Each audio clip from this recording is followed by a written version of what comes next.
World War I. Start of the war. Germany was part of the Central Powers with the Austrian-Hungary Empire, the Ottoman Empire, and Bulgaria, with the means of returning the nation's pride and to get revenge from previous losses. As Russia was determined to support Serbia's cause, Tsar Nicholas II ordered mobilization of the Russian army against Austria-Hungary. Leaders of the army informed the Tsar that they could not partially mobilize. By only mobilizing against one front, there would be chaos in the army. This led to a full mobilization on German fronts. Germany reacted quickly and warned Russia that it must hold the mobilization within 12 hours. Since it was ignored, Germany declared war.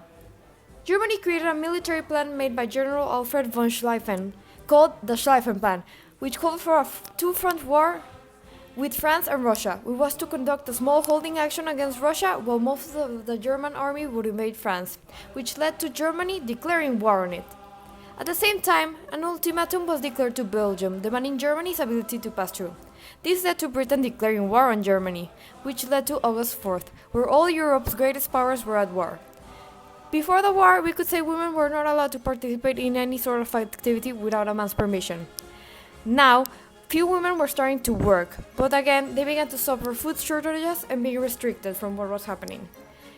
When it came to the ethnic minorities, most of them were mistreated, but when it came to the war, everyone was equal, which gave them the same rate of pay, making it about 16 million persons helping the efforts.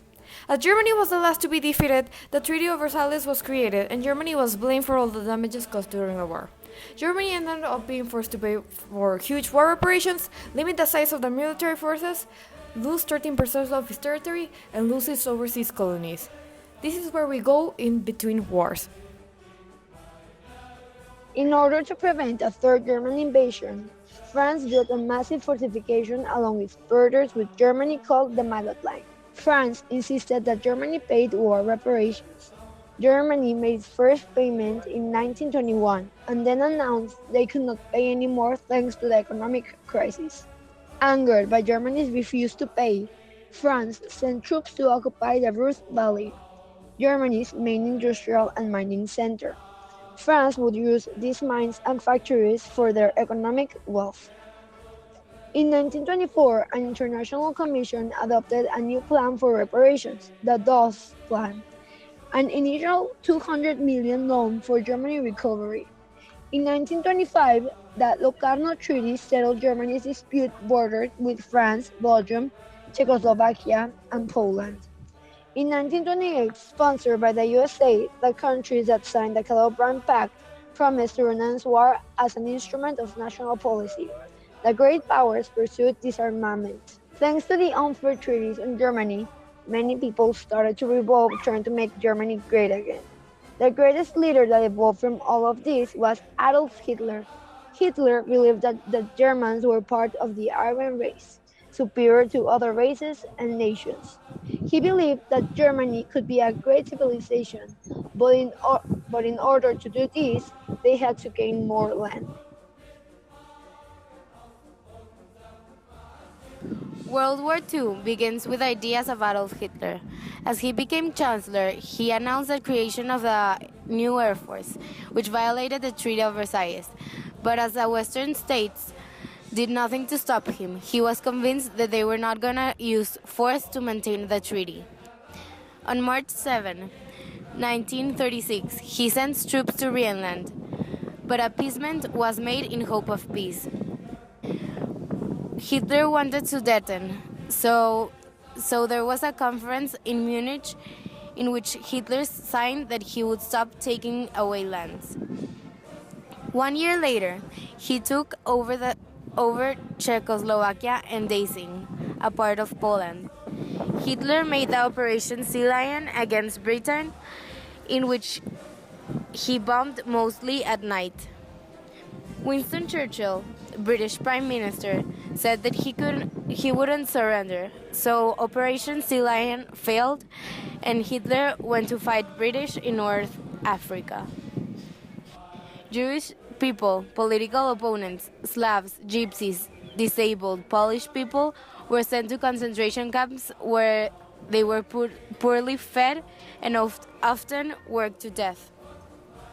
In December 16, 1944, Germans tried to reconquer Belgium and split the Allied forces along the Germans' border, known as the Battle of Bulge. There was a Jalta conference in which the Big Three agreed on Stalin making elections.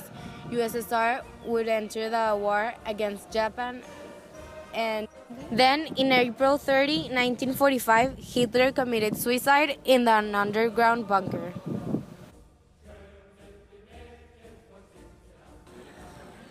During the Cold War, Germany became the center of all tensions between democracy and communism. Germany was controlled by both the Americans and the Soviets. Germany was divided into two, Berlin into four, as a way to prevent conflict between America and the Soviets. West Germany was a member of NATO for the Korean War that started with a fear that Russia would invade the West.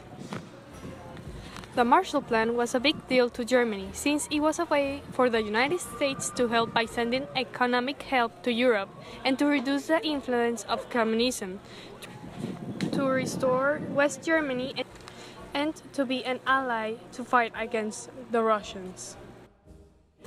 This led to East Germany to be the member of the Warsaw Pact and had one of the most advanced economies in the Soviet bloc states. A major event that happened to Germany was the Berlin Wall, or as Churchill used to call it, the Iron Curtain, which was led by the division of anti-fascist ideas. The wall started in 1961 and ended in 1989.